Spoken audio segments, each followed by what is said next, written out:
The Joyful Friar podcast is made possible by the generous support of our friends. To support the podcast, please visit nathan-castle.com and donate today. Hello and welcome to this episode of the Joyful Friar podcast. I'm Father Nathan Castle, your host, and this is the third in a three-part series of a baseball-themed show that or story that we've been involved in.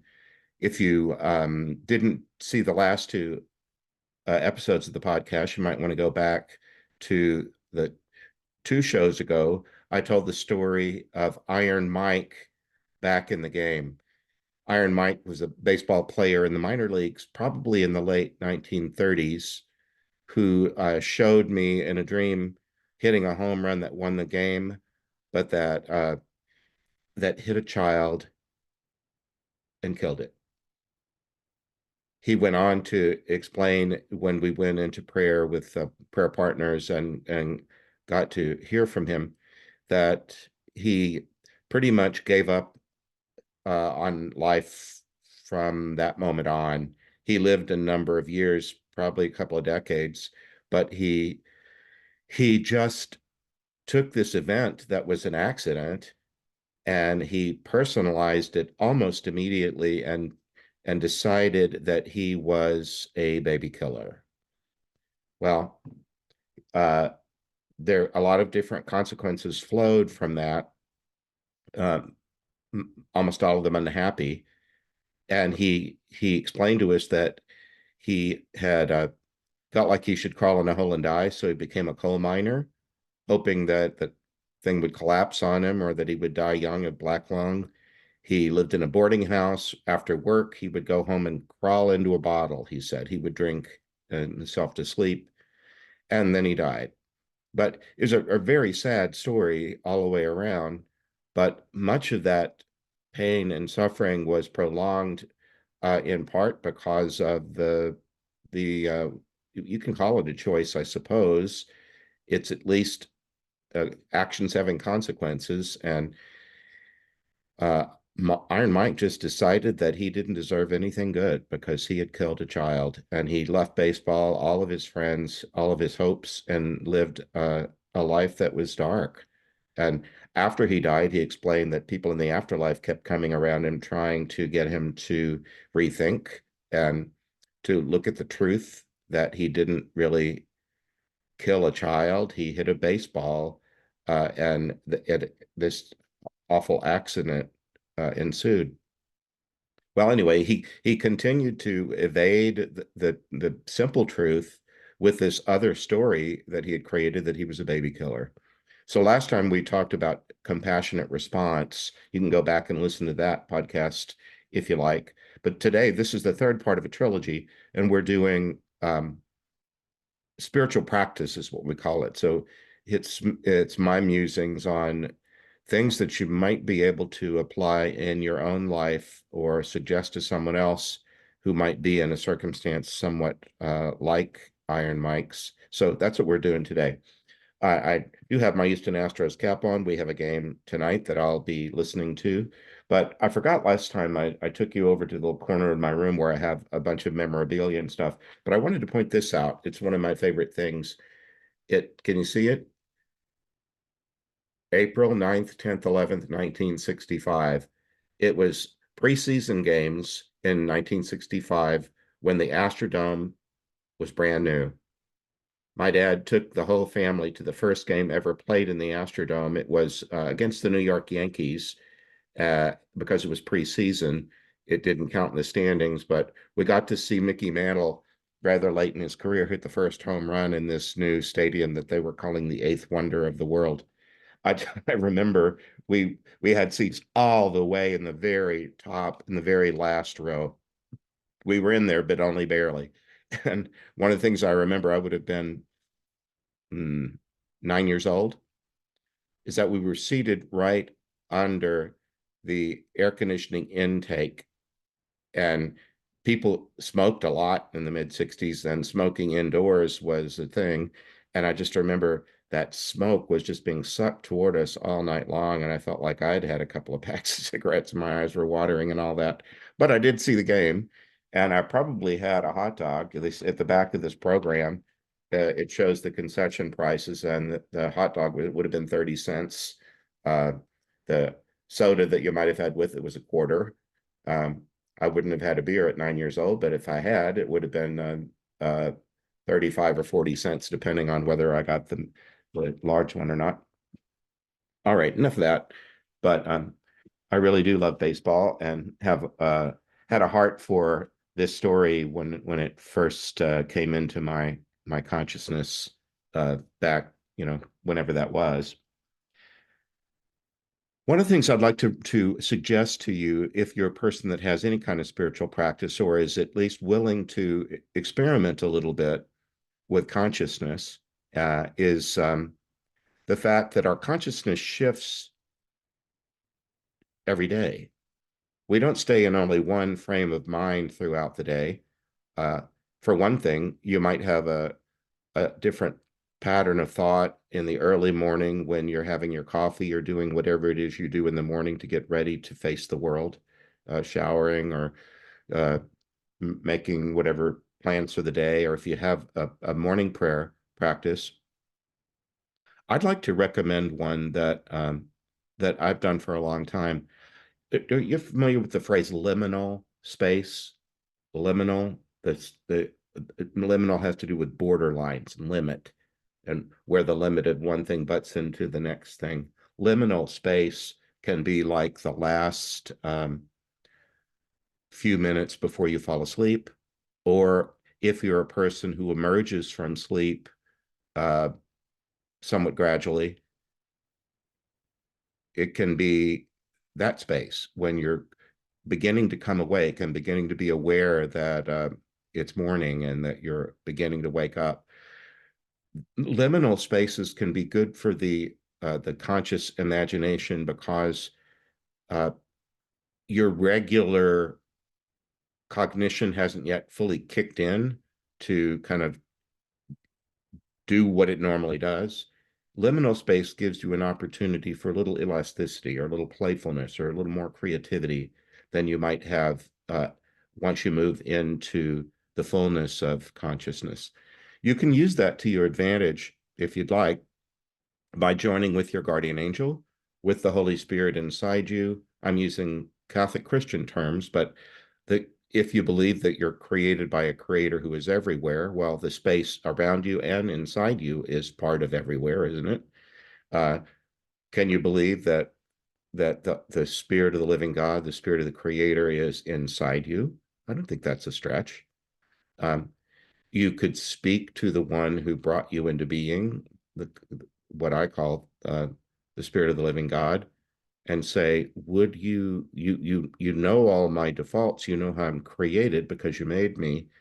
Could you give me expanded creativity or the ability to think new and fresh thoughts that before you default into habitual patterns?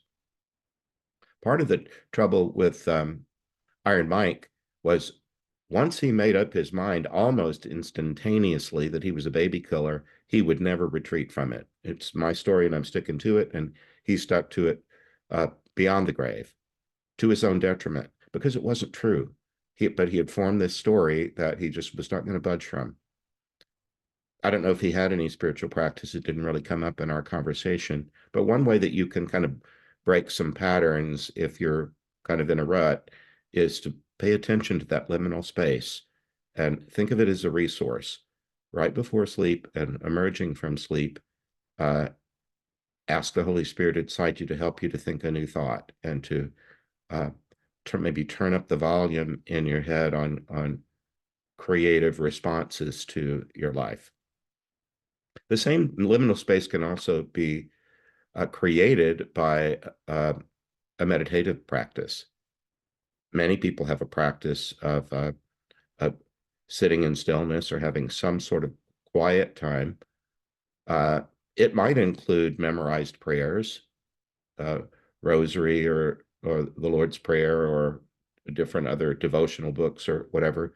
But it also can just be consecrating your consciousness, your spirit, and like handing it to the Creator and because I'm Christian, Jesus is a very large part of the way that I do anything. I hand myself over to him and say, this is the way I'm thinking.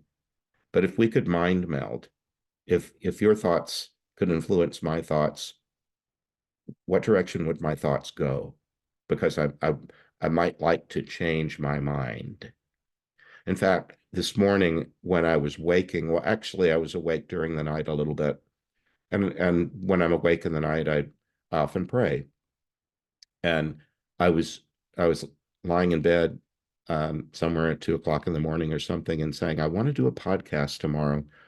What's the main idea in it?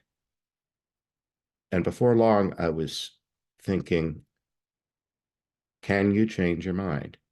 Can you change your mind? Can you change your mind? Well, that's the kind of thing I'm talking about. That idea might not have originated in me, but it was inside me. But inside me was the Spirit of the living God. And I asked, and I said, can you bring something up in consciousness so that I become aware of it? And that became the theme for this podcast is, can you change your mind? Or will you at least take the first step towards changing your mind? So I'm going to talk a little bit about that here.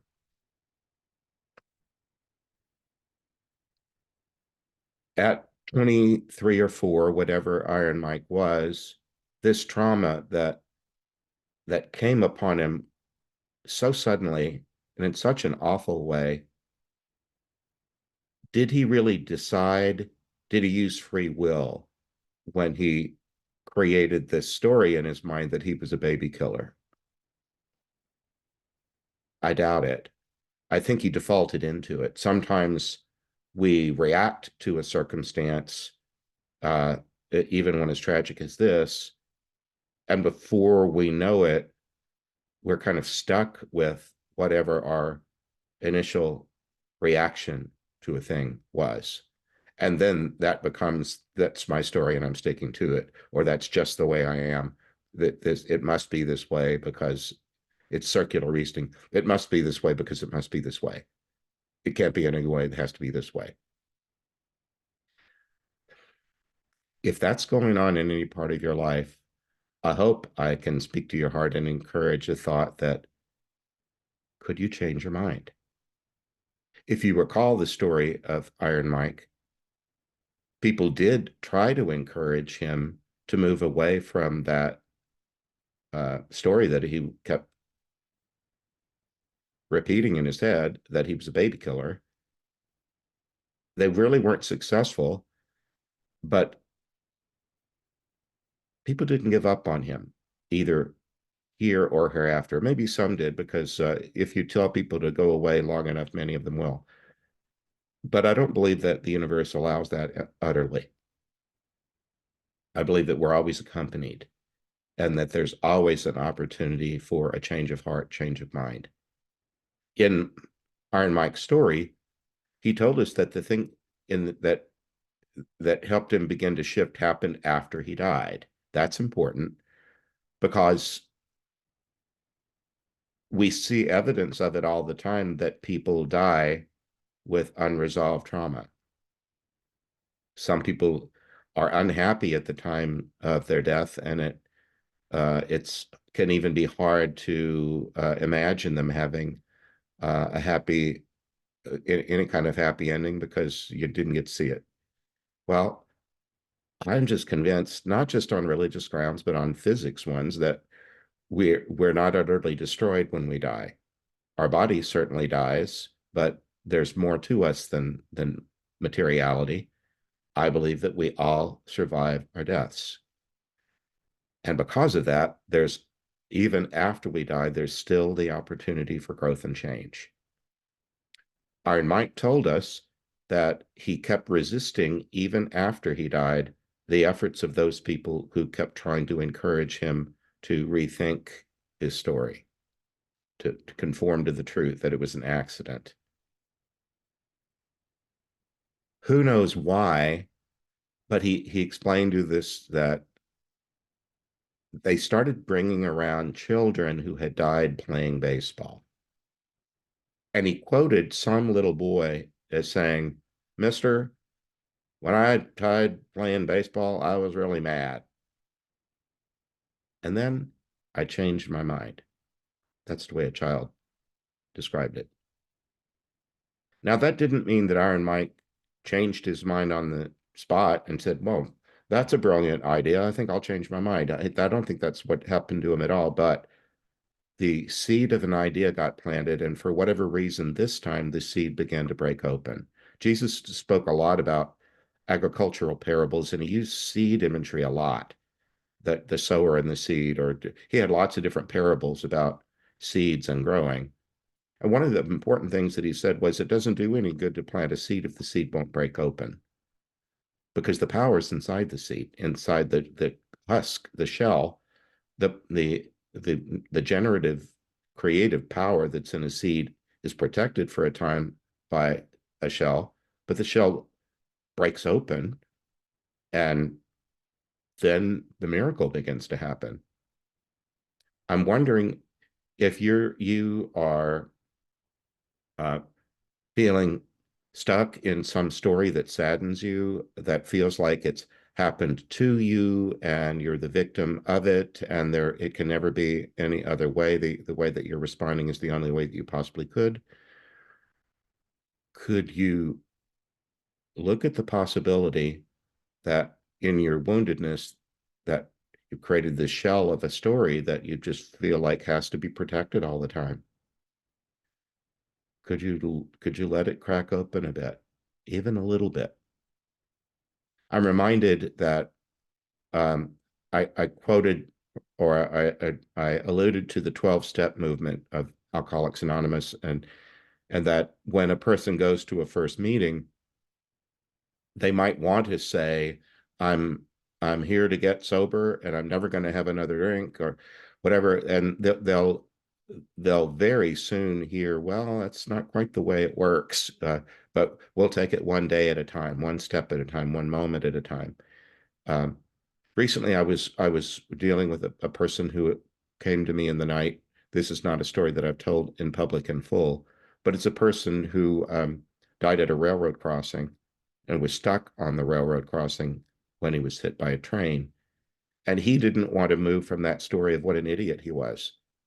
In Iron Mike's case, it was that he was a baby killer. This other fellow just decided that he was an idiot, and he was just a hopeless idiot. And uh, the folks who worked with him said, well, yeah, we can see how you concluded that you did a really dumb thing there in that circumstance, and and that there were other options that you didn't take. However, you were not a total idiot. That's what they told him. Would you like for me to tell you that? You're not a total idiot. That's kind of a backhanded compliment. But they did tell him that, and it worked. They said, you're not a total idiot. Let's think of some times when you were really wise and when you had good problem solving skills and when people wanted your help with things because you were skilled and competent. You weren't a total idiot. Stop saying that to yourself. Well, that helped him.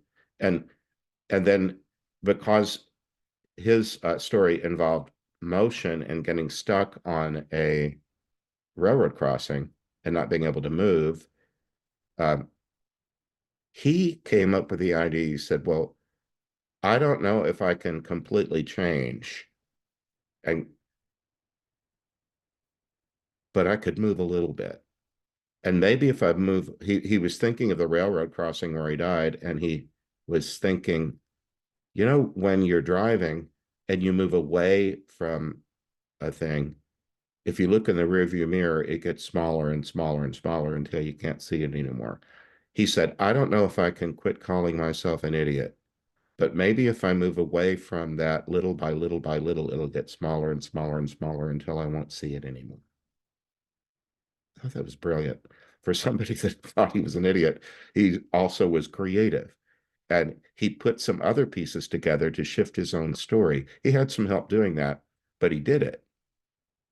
Well, in the 12 steps, they'll just ask you, or they'll assist you in moving away from your addiction one day at a time, or even smaller increments than that, an hour at a time if you have to. But My question to you is, would you be willing to take the first step towards changing your mind? There does have to be uh, willingness, and there does have to be effort. It doesn't have to be heroic effort. It can just be the effort that you can manage. But in the 12 steps, you're encouraged to acknowledge that I can't do this on my own, but I'm not going to try to do it on my own. I'm going to ask for the help of my higher power, however it is I conceive of my higher power. I love that part about it because it's not about orthodoxy. It's about calling out from the heart. Again, from the Jesus tradition, the Christian tradition that's my own, one of the things that Jesus says in a scripture that's used on Ash Wednesday when we go into the beginning of Lent, where it's a time of where we're encouraged to change, and we know it'll be difficult. One of the things that Jesus says in the gospel that's read that day is, don't think that you have to perform a lot of external religious pious acts for other people to see. Don't make your prayers loud and long and noticeable. He says, when you pray, go to your inner room, close the door, and speak to your heavenly Father in secret. I believe we're all capable of going into our own heart of hearts and saying, if nothing else, hello in there. That's how my mom taught me to pray as a little kid. Hello in there. I want to bypass the noise in my head or the ego voice that demands that I be right in my opinions. I want to go to the inner child, to the, the my sweet soul, and sit there and be there. Jesus also said, unless you have the heart of a child, you won't enter into the kingdom of heaven. He does not say, I won't allow you in. He says, you won't enter the kingdom of heaven. I think in part because it's too much fun. And sometimes people have lost a capacity for childlike joy. Ask to find your way back into the heart of the child. And can you think, for example, on the question of can you change your mind? One spiritual practice that you might try doing is saying to the Holy Spirit or to your guardian angel or to whoever it is that you speak to from your heart when you're in prayer or meditation, would you help me call to mind times in my life where I changed for the better? Some of them come kind of naturally, like the end of the school year. You graduate from this grade and go to the next one. You have a different teacher, or different classmates, or sometimes a different school. And that's not always bad. Were there ever times when you changed, when you relocated, moved to a new place, took a new job, made a new friend? Were there times when you changed and you're glad you did? Some of those can even be changes that didn't go so well for a while, you know, heartbreaking things, or relocations or jobs or divorces or whatever. There can be moments in your life where you look back on a painful time and go, have a sense of Thanksgiving, like, well, I survived that. I now know that I'm more resilient than I might have thought I was because I got through that, came out the other end of it. You've had that experience, haven't you? Of even when change seemed to be for the worst, sometimes if you wait it out, eventually it resolves, and you learn that I gained some insight or skill that I've been able to use since. That's one of the benefits of having gray hair and being 68. I'm not as reactive as I was as a younger man. When something doesn't go my way, I'm more patient because I've just seen more, and I know that the thing that's painful in the moment, I don't have to make it any, I don't have to give the pain any more energy. I can just acknowledge something that's upsetting or saddening or aggravating, whatever, and just say, I wish that hadn't happened, but it did. And then I pray for the grace of the present moment to deal with whatever it is or not deal with it if it's something that's beyond my power, and turn my thoughts to how I can be of service and not let any one thing weigh on me and drag me down. Another thing would be if you can begin to make at least a first effort, a first step. Oftentimes, it's best if that involves at least some trusted other. In the case of an AA meeting, it's usually anonymous, so it's with people you don't even know, which can be a good thing. Sometimes the fresh perspective is provided by somebody outside your family or your friendship network or your coworkers or whatever. Sometimes putting yourself in a counseling circumstance or some place where somebody gets to hear your story who doesn't have a preconceived idea about you, somebody that doesn't know you, who might be able to give you better feedback. Ask yourself if you have you become immovable,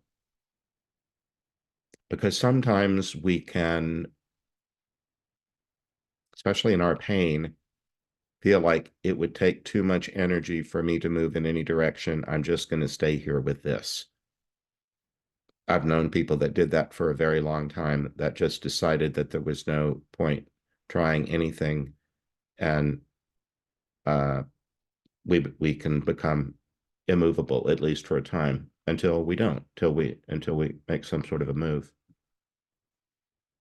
Here's another thing. This is kind of a scattershot, but if you would create some kind of relaxing situation, maybe you have a cup of tea or glass of wine or something relaxing. Maybe you have a yard or a garden or someplace or a pet, some little place where you can just be still and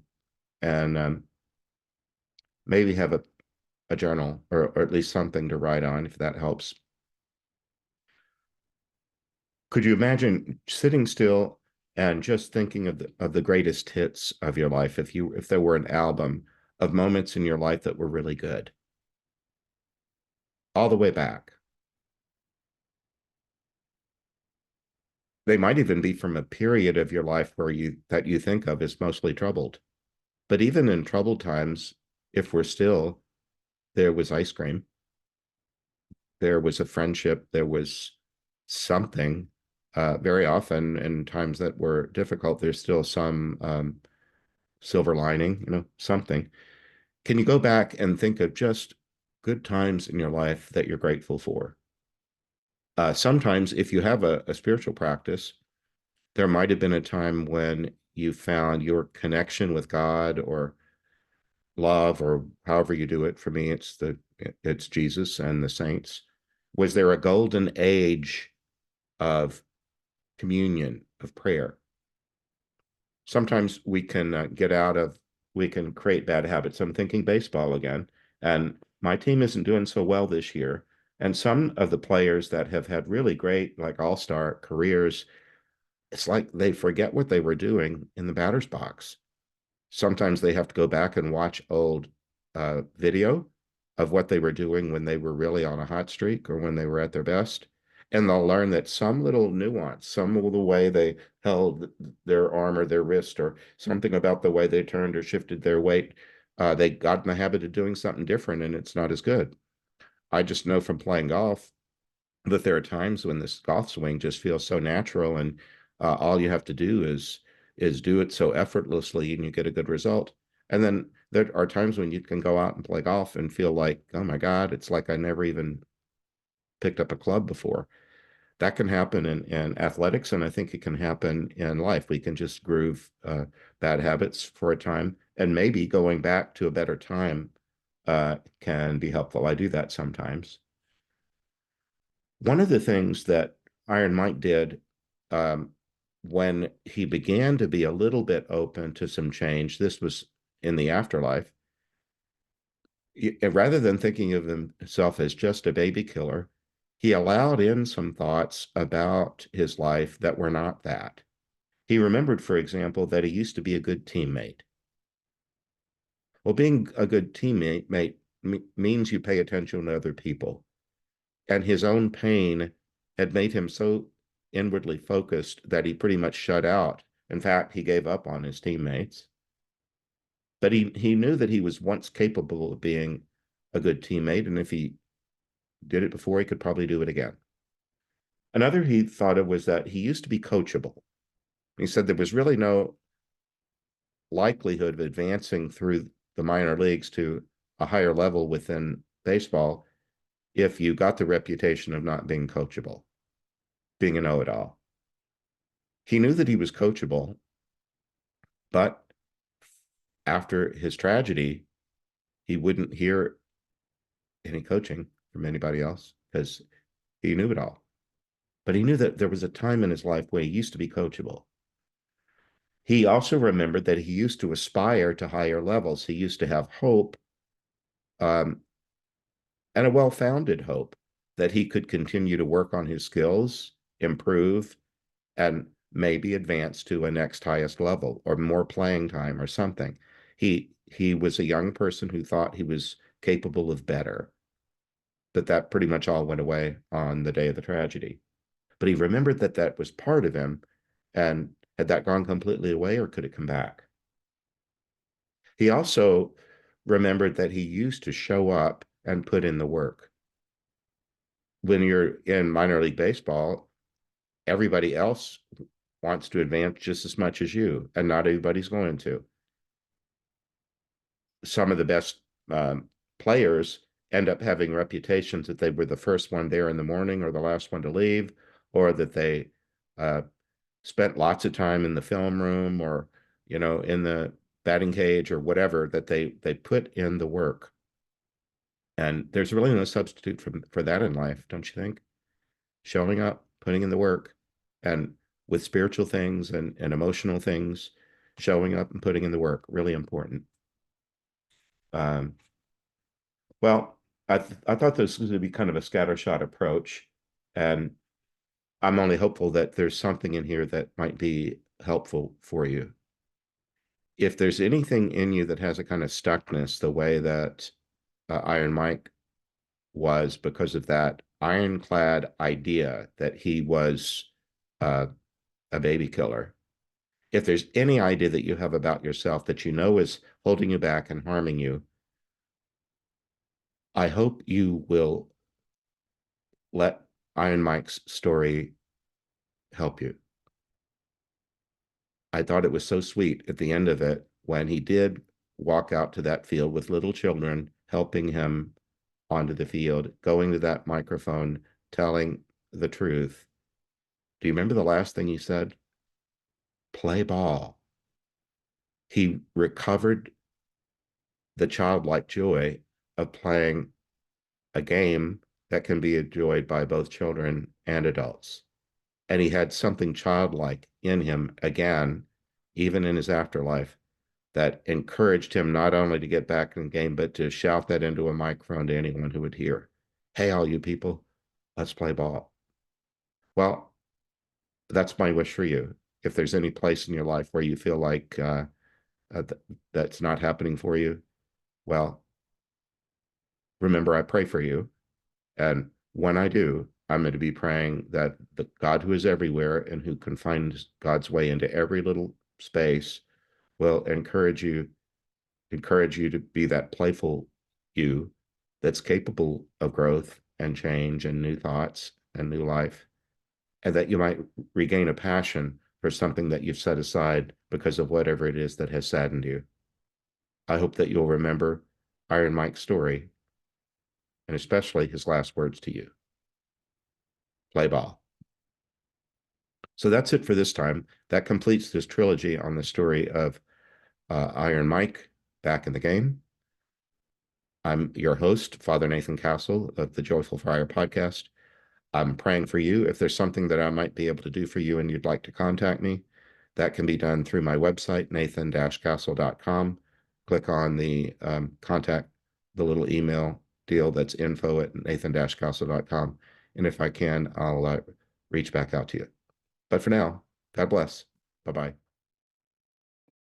I hope you enjoyed this episode of The Joyful Friar. Please like, follow, and subscribe. You can visit me at nathan-castle.com. Send me a message by clicking the contact button. God bless.